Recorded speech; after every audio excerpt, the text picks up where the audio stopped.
Hi there, this is Sam from theSprout. We're here again with the What Matters interview series, and we're on to how can we make Cardiff a fair and just society. So I guess today, if you could introduce yourself. My name is Saleem Kidwai. I am the Secretary General of Muslim Council of Wales, which is an umbrella organization of various Muslim mosques and charities and other groups of organizations. Fantastic. As I'm sure you know already with the What Matters interviews, we collect questions from the public over Facebook, Twitter, email, and of course the Sprout website. So these have all come in. These are your questions, and hopefully we're going to get you, Salim, to answer them, and we'll get a good discussion going. So we're going to start with the beginning and go with some think of Cardiff as a tale of two cities, with some of the richest and poorest areas in Wales contained within. What do you believe we can do to lessen this divide, given our position at the forefront of the Welsh economy? Very good question. I think every city has got these two sides of it. I think it's a human division of it, to be honest. But I think the best thing we can do is interaction, provide facilities, provide situations and occasions where people from different backgrounds can come and get together. Mm-hmm. The biggest division you see is in Cardiff Bay. You know, on Mm-hmm. one side of the track is Cardiff Bay, on the other side of the track, railway track, you see Bute Town. You know, and that's what people normally look at. You know, and they say how different it is. Though a lot of work is being done on Bute Town to make it better. It has made a lot of difference. In the last 5 years, I've been in Cardiff for 43 years, and I've seen the change in Cardiff Bay. So I think the best thing which we can do to make the difference is making occasions where people can interact with each other. And I think in Cardiff, we are very lucky. Cardiff has got a big history of multiculturalism. People have been here. Muslims I know have been here since early 1800. Mm-hmm. So they're not new to migrant community or different community.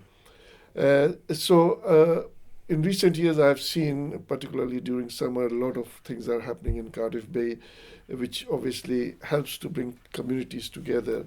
And that is what is needed. The more we interact with each other, the more we will understand each other. And I think more closer we become. Mm-hmm. Absolutely. Is that still possible in difficult kind of economic times? We're still coming out of the recession. There's less money. Is there still funding there for these kind of things, do you think? I think it's not only a question of funding. I think it's question with every challenge. There's always a challenge, you know. With challenge comes opportunities, and these are the ones when we have to look for the opportunities where we can. Yes, there is a shortage of funding, and I keep on saying, even in government circles, we don't have to give new fundings or bring new fundings. We just have to be wiser how we spend our money. You know, Yeah. the money, whatever we have got in the pot, we just have to spend it wiser. You know, and I think these things, in the longer run, saves money rather than not save money, because when people come together, it's more community cohesion, the more understanding, there's lack of problems within the communities. So in the long run, it is a not short fix, you know, it is something on the long run. When we are changing the culture, change of culture takes a longer time. Mm-hmm. But this is the opportunity. The first step is the most difficult step. Yes. But once we have done it, we will see the benefits of it. Excellent, thank you. Okay, we're going to move on to the next question. This is, bearing in mind the current political situation, how serious an issue do you think Islamophobia is in Cardiff, and what are we doing to combat it? God, you have chosen a very good topical. It's the most topical question at the moment. It is indeed. Yes, it is a problem everywhere, not only in Cardiff. In every city, I think there's a problem. Islamophobia and anti-Semitism is at increase. And it is our responsibility as a society. I'm not talking about only Muslim community, but as a society, we have to deal with it. And we can only deal with it if all of us work together in harmony. When I say all of us, we mean all the communities, the establishment, the police, the government, everybody. Because if we want to make a change, then we have to work together. It is not a responsibility of one community to deal with it. It is everybody's responsibility. Because we should learn from our history. The history has said has shown us, whether it was Holocaust or whether it was Srebrenica, that things like these happens with anti-Semitism or Islamophobia. And the way things are moving, it is not going in the right direction. And that is why it is important that we should get up, wake up, and call for the time that we should work together. I was just going to say, do you think there is too much onus on the Muslim community to do this by itself rather than input from other or the wider community? I think it is very difficult for any community to deal on whether it is anti-Semitism. It's not only up to the Jewish community to deal with it. Yeah.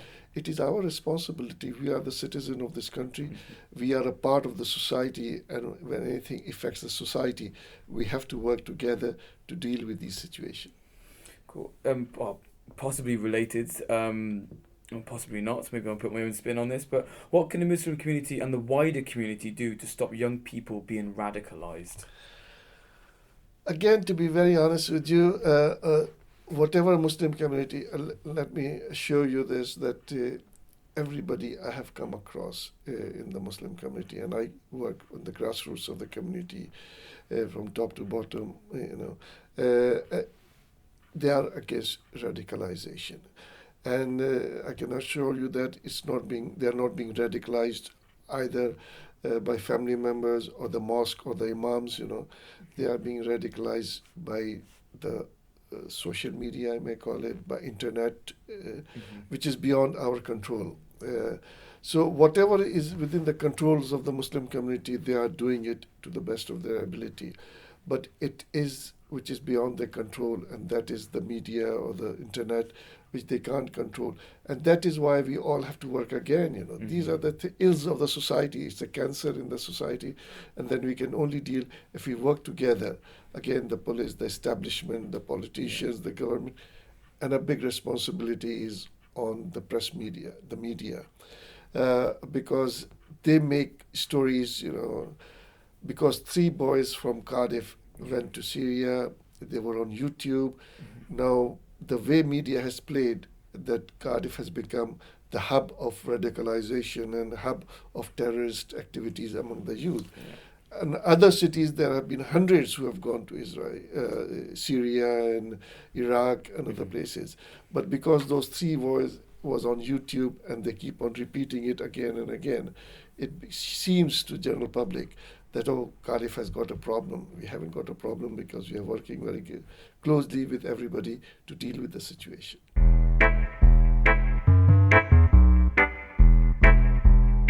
Okay, continuing with the questions that come in from the general public in Cardiff, how can we ensure that communities continue to mix and come together? This is what I said before, creating opportunities where they can combine together, mix together, share with each other, developing resources where they can share it, I personally feel it is very important that every community should have their centers, Is that physical space? Physical space, Yeah.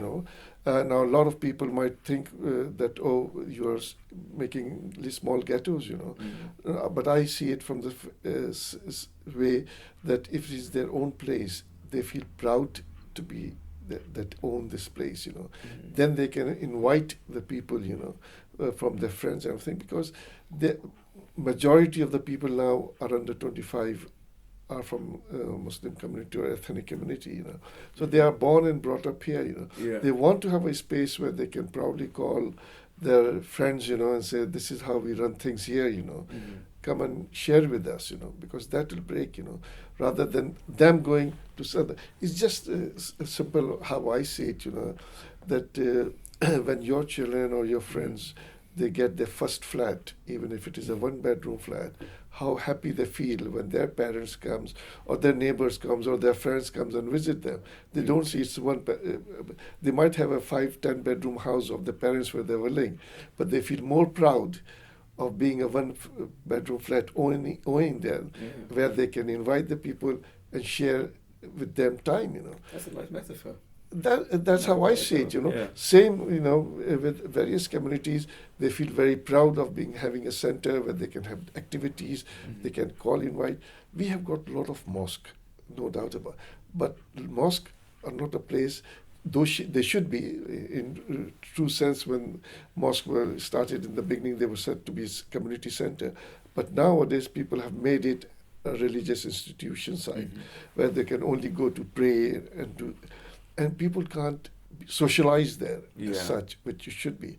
So people want places where they can call themselves, this is my place, come and visit us, see how we do things, because that will make opportunities for everybody. Sharing like Diwali and Eid and Christmas, where occasions are there, rather than making fear, even if it is religious, people share and understand each other, you see, because whenever we do a lot of activities for interfaith, for example, and I don't do it for the reason that, whether I'm trying to convert others or others are trying to convert us, The reason we do it is we try to understand each other.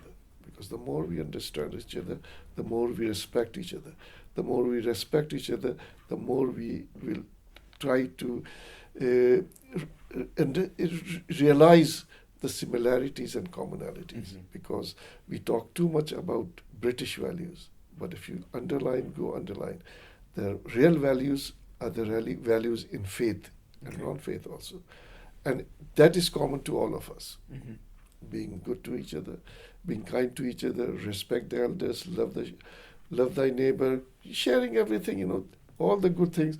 They are, you may call it British values, I might call it Muslim values, somebody else might call Christian values. I'm a product of madrasa, which is basic education. My primary education was in madrasa, which is very orthodox Islamic school. Right. My higher education was in Catholic school. Right. And when I reached to the university at that time, you have to be, the terminology people use nowadays, if you want to be cool, you have to be a communist, you have to have Mao Zedong, because Mao Zedong was the leader of China at that time. You have to have his logo on his, you have to have a red book, and people think, oh, he's cool, so I've seen all the three, Yeah. But what I have realized, and I found that it is, real values are the same.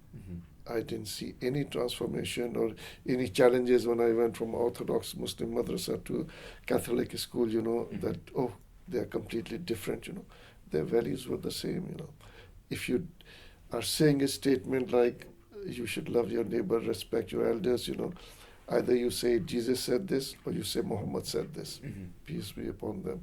It's the same thing. The values are the same. Yeah. You should look after the sick, you should look after the oppressed, you should support those who are in trouble, So these are the values which are common to all of us.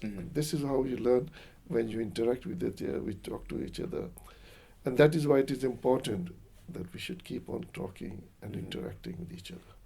Okay, excellent. Although some would say they're more just kind of human values. Human value. It is, whatever name you give, the bottom line is I haven't come across any faith or non-faith for that who said, listen. Who says, forget about the forget it, let's go and steal. Capitalism. Right, let's go and steal, Why work, We can all steal and live like lords. But those are gone. Was it Ayn Rand? She probably didn't like the poor and the sick too much. There we go. I'm not a fan of her work. Okay, moving on. We kind of maybe possibly touched on this a little bit regards kind of possible segregation. But do faith schools put barriers between young people of different religions and beliefs? I said to you just now, I'm a product of a faith school. I would say two faith school and a non-faith university. But I think if you see how you see things, my children has been here in Bishop of Llandaff School in the primary education, then they went to private school, then to public school. And I found it, it is how you bring up the children, how you bring up, So faith school are not barriers, but exactly how they are being taught, what is happening in there, I know that there is a quota system in the faith school here, various Bishop of Llandaff schools. And I know the number of people from my community who would love to put their children in there, and they phone me, if I can use my resources or connections, put their children in there. Because not because they think the values they stand for, or in a Catholic school the same, the values they stand for is very much what our values are, and that is what it is important, that we should have those values, and they are common values. Yeah. And that is why I keep on saying, when we look at the commonalities and similarities of various faiths and non-faiths also, they are the same. So if we work on them, then we can live with the differences. The differences are there and will always be there, But it's appreciating those differences Yeah. and living with them. I don't like the word tolerate, because I tolerate pain also. But I appreciate the differences because we respect them. I mean, because it's interesting, because the French obviously have a very secular approach to education, and obviously we don't have that in this country. Do you think there's any benefits to what the French do, or is the benefits to what we do outweigh? I think what we do is a better way, because in French, again, you call about freedom of expression and freedom. They're saying, you can't wear hijab, but nobody has banned you can't wear a bikini, If you think it's a freedom, let them do what they want to do. What difference would it make if somebody is covering their head, or if somebody is wearing a miniskirt or something? It is their choice. Yeah. They want to wear it, let them wear it, So this is what acceptance is, that when we understand each other, we accept the differences. Yes, this is how you will react. I will respect you and I'll accept you. This is how I behave. This is how you should accept it and respect it. And that is a real understanding and cohesive society. Okay. Let's move on to our next question. What do you say to people that think Cardiff is full and can't take any more refugees and migrants? As a man of faith, I'm very proud that Cardiff is a city of sanctuary, and we very proudly say that it has for over 200-300 years has taken migrants from different backgrounds, and we can still take, because our belief is that the provider, sustainer is God, and He will provide us.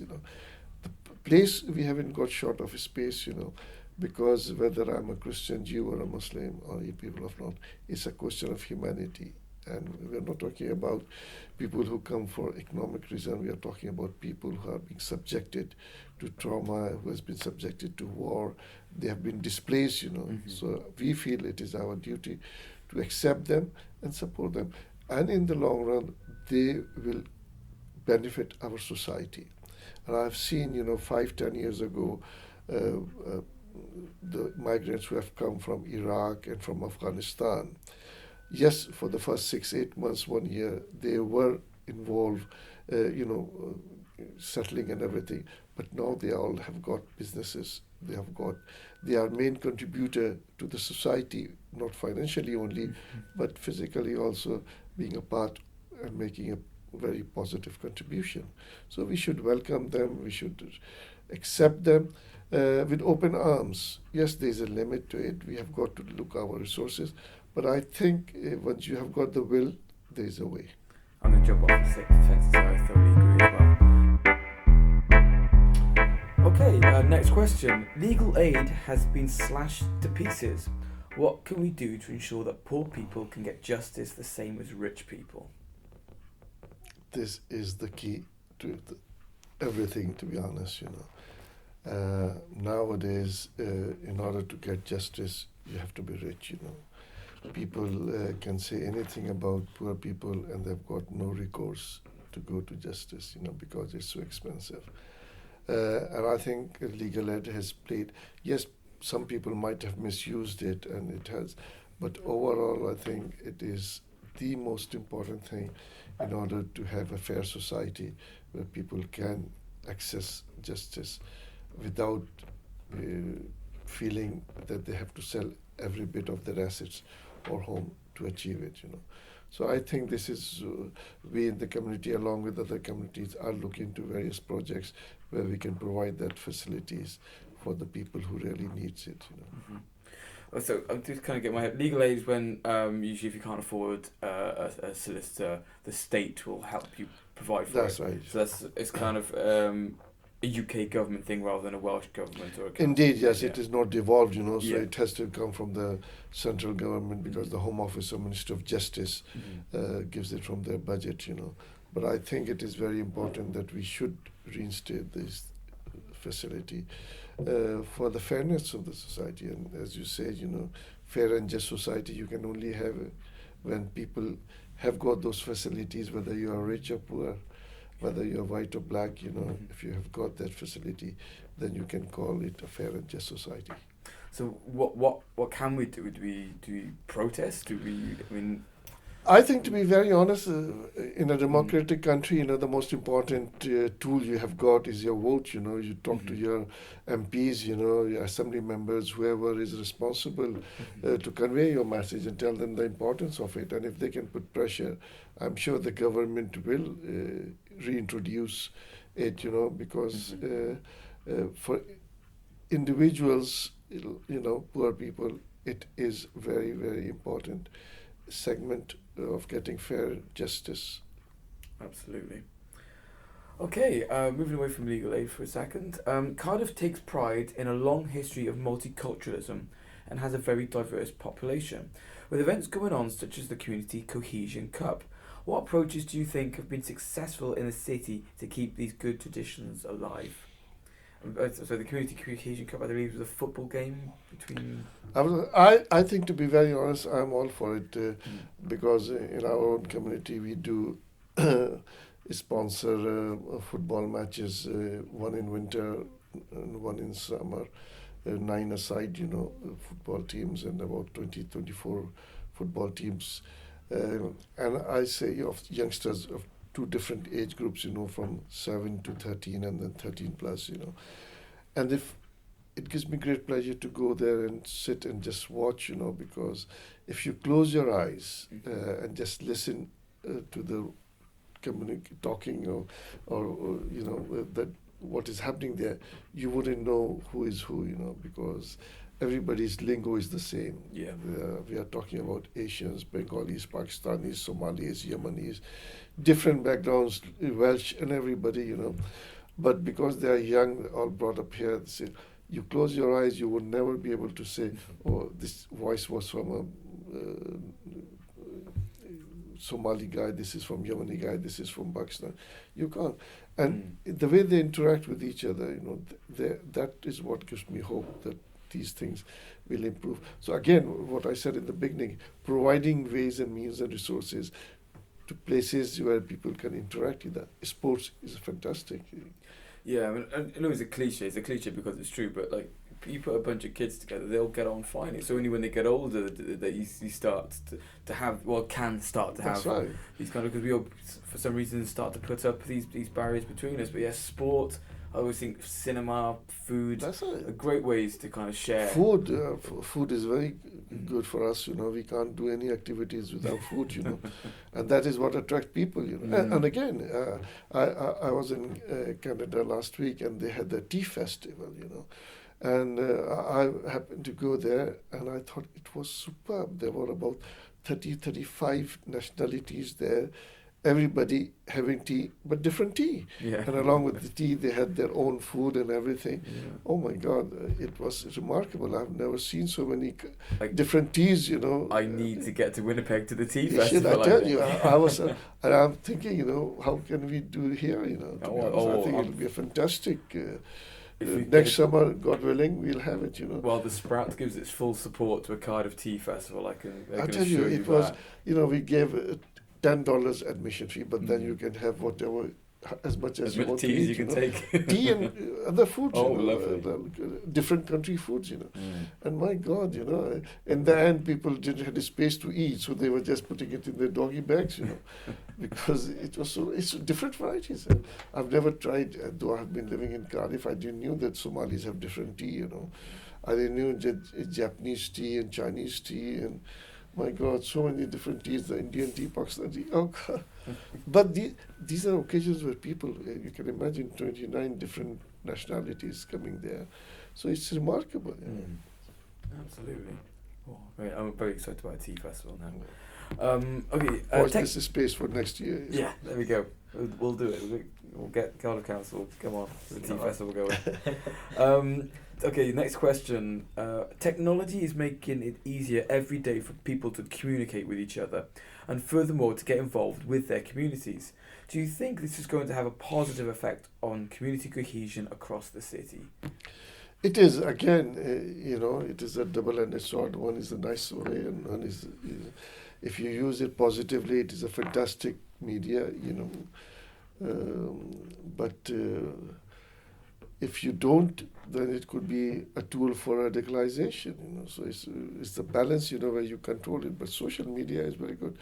I think a couple of years back, this thing started, flash mob, Mm-hmm. and I remember it was the first day of Ramadan, and about at that time the fast was being opened at about 8 o'clock, At about 6 o'clock, my son said to me, "Dad, we are going to have a flash iftari, outside City Hall, Mm-hmm. I said, "What is this flash iftari?"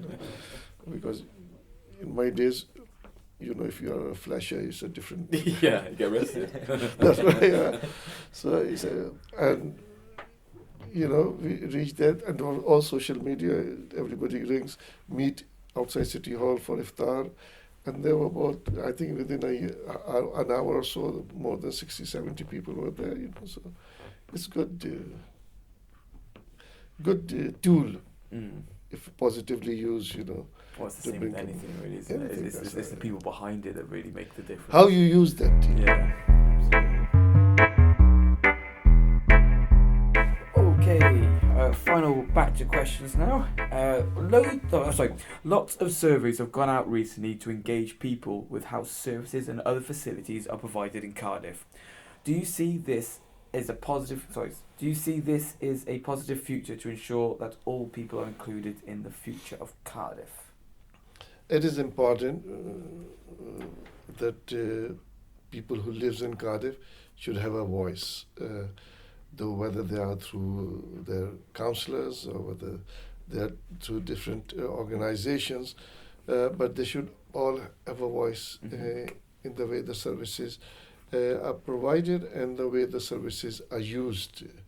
And that is why it is important that whether you have partnership groups or something, where people can voice their concerns, because sometimes the councillors are your representative, but they don't convey the message Yeah. as it should have gone to the people, because they are tied up with their party political line, and they have to abide by that protocol probably.